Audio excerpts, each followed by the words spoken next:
Hi everyone, we are going to continue our studies in chapter 22, focusing on East Asia, primarily China and Japan, and continue our focus on China, and then we will look at Japan and major happenings there.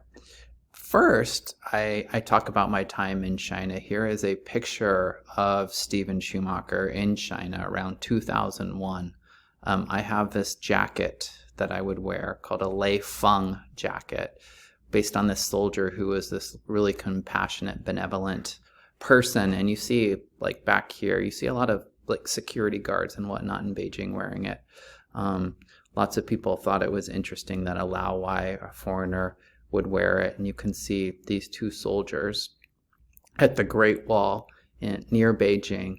It was freezing. That's why it was a very warm jacket.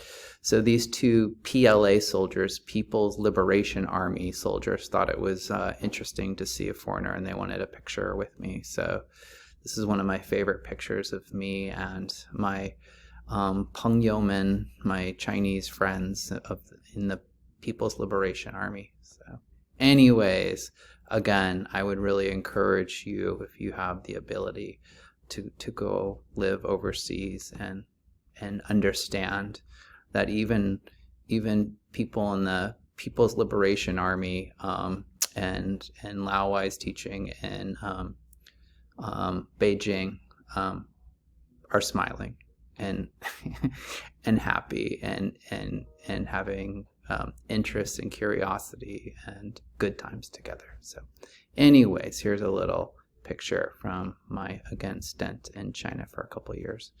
Let's get back to the Qing Dynasty, 1644 to 1911. We're going to see the end of the Qing Dynasty.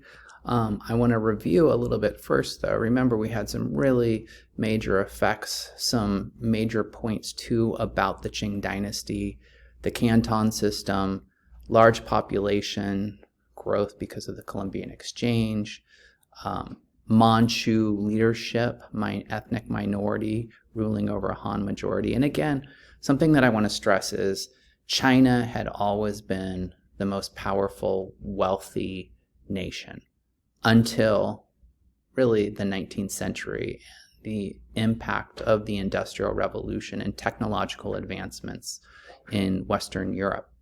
So we saw the White Lotus Rebellion, peasant rebellions, millenarianism, this belief that Buddha is going to come back. We saw the Opium Wars and British technology, gunboats defeating Qing bannermen forces, again with these antiquated muskets that sometimes would explode in their faces. The Treaty of Nanjing that establishes diplomatic relations with Great Britain and cedes Great Britain lots of things. And then the Taiping Rebellion. And you should put these in your notes again for this spice chart. The Taiping Rebellion. Remember, Hong Xiuquan, who believes he is the little brother of Jesus, and his followers who take Nanjing and much of southern China before the Qing are able to defeat them with the help of the British and French, so foreign intervention. Okay, so this is all happening in China, and the Qing are losing power. Provinces, like states in the United States, provinces in China are becoming stronger, and you have warlords and whatnot. But when there is weakening, and we're going to see this in Russia, and we're going to see this in the Ottoman Empire as well, you have reforms. Reform movements. We are weakening, foreigners are taking advantage of our weakening, so we need to reform. And in China, it's called the self-strengthening movement. Self-strengthening. And one of the important provincial leaders is Zheng Guofan. And what self-strengthening tries to do is it tries to bring in technological innovation. You can see railroads here. This is an arsenal too built in the self in Fujian. So technological advancement, also education. So China would send advisors to the West, to places like the United States, and learn from the United States and bring back those lessons and try to reform China. These reform attempts are not ultimately successful. Zheng is going to die, but there's so many forces that are working against reform attempts. Again, foreign intervention, the Qing leadership is increasingly corrupt and inefficient. But there are half-hearted attempts, again, at reform, self-strengthening movement.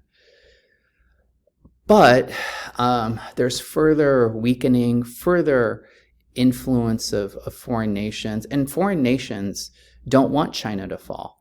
They're actually, this open door policy that you're going to see in your textbook are trying to help the Qing from totally collapsing. But there will be movements against the foreign intervention in Christianity. One is called the Boxer Rebellion. It's going to take place around 1900. And this society of harmonious fists, or boxers, they're really good.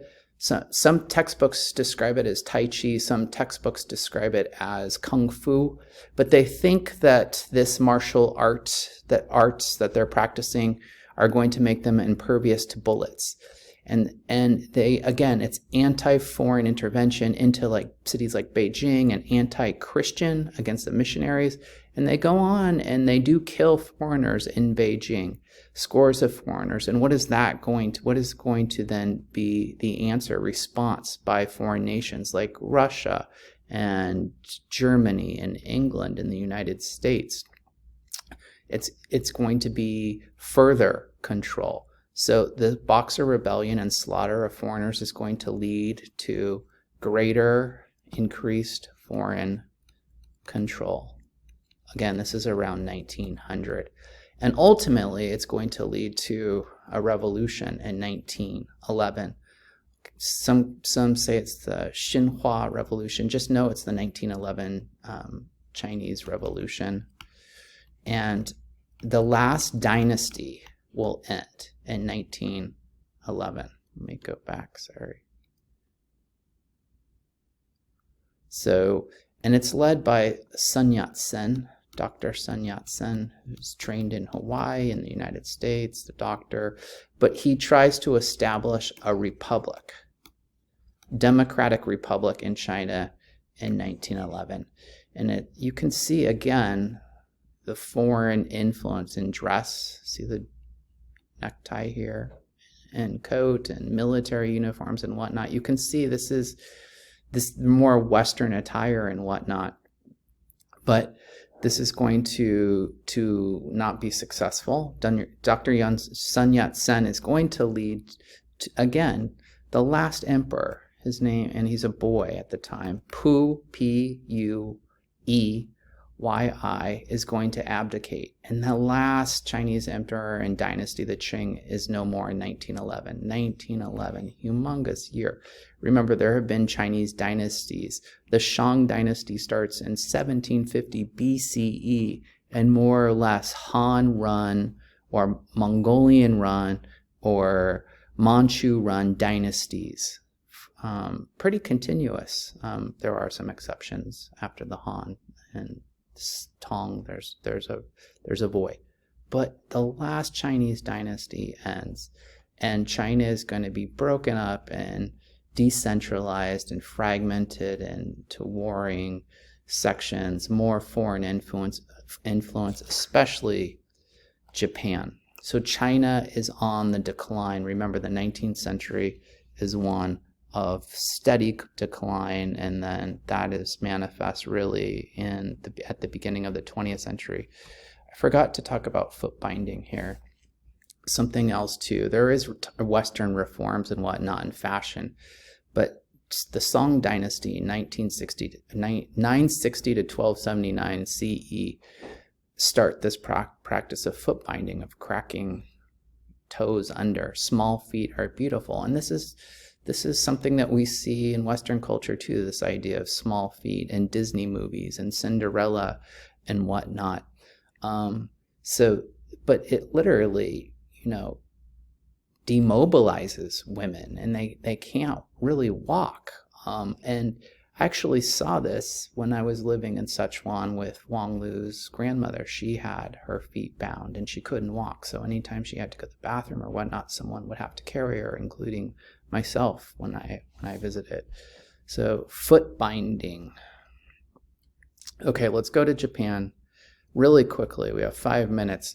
Japan, Tokugawa shogunate. So in the 19th century, we're going to have the Tokugawa shogunate, and what you want to remember with the Tokugawa shogunate is isolation.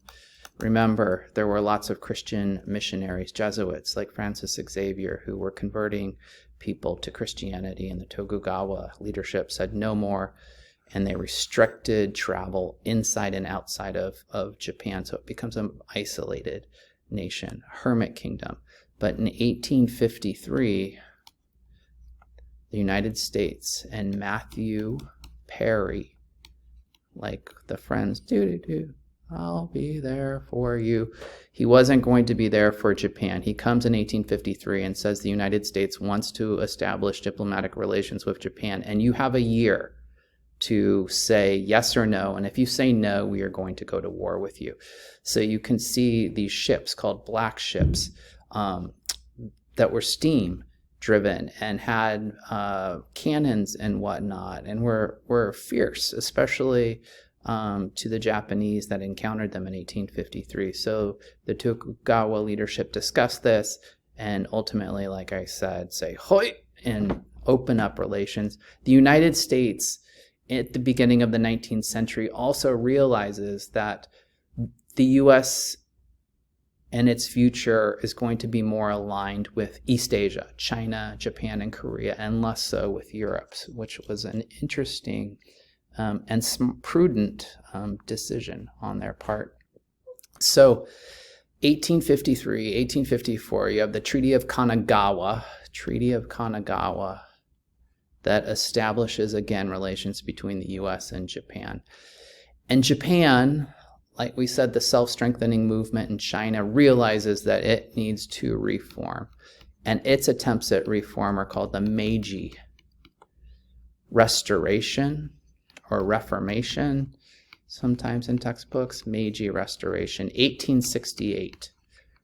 Japan is going to industrialize factories. It's going to send advisors to Europe, to the United States, to find more ways to reform and westernize. You can see fashion here. You can see railroad technology. You can see architecture that's Western. You can see dress, women, men, military. Westernization. Industrialization, building factories, especially military. Education, looking to the United States and its attempts at education. Government, looking at places like Prussia for government, Germany. So is Japanese reform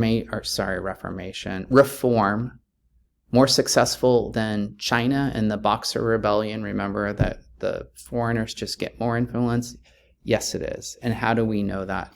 Because in 1894, there's going to be something called the Sino-Japanese War.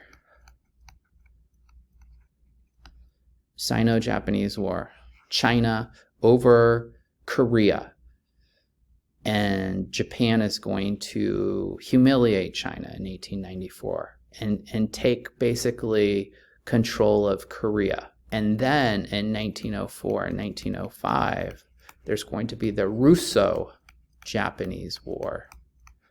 There's been decline of China, and now Russia and Japan in 1904 and 1905 are going to battle over Manchuria. Remember where the Manchus are from. There's lots of coal and iron and valuable natural resources there. They battle over it. And who wins? Japan. First time an East Asian or Asian country has defeated a European. It's going to be humiliating for Russia and lead to lots of reforms for Nicholas II, sorry. They're going to even try to go democratic. Remember, we have a czar here. Conservative. They're even going to introduce a parliamentary democratic body called the Duma. But Japan has industrialized and is now an imperial power, takes some of China, takes Korea, defeats Russia, and it's going to